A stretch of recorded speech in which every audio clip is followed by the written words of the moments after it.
ప్రజలందరి సంక్షేమం చూసే ప్రభుత్వం సమాజంలో సగభాగమైన బీసీల లెక్కలేందుకు చూడరని రాజ్యసభ సభ్యులు పీఆర్ఎస్ నేత వద్దిరాజు రవిచంద్ర ప్రశ్నించారు.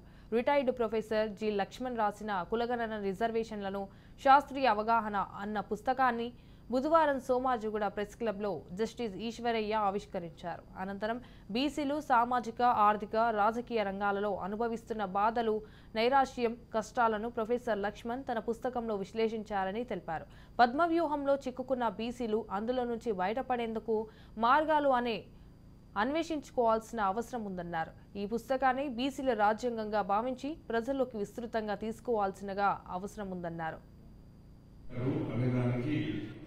దీనికి ఒక ల్యాండ్ మార్క్ గుర్తు ఏంటంటే నేను స్టడీ చేసింది ఒక ముందున్నటువంటి ఒక బొమ్మ.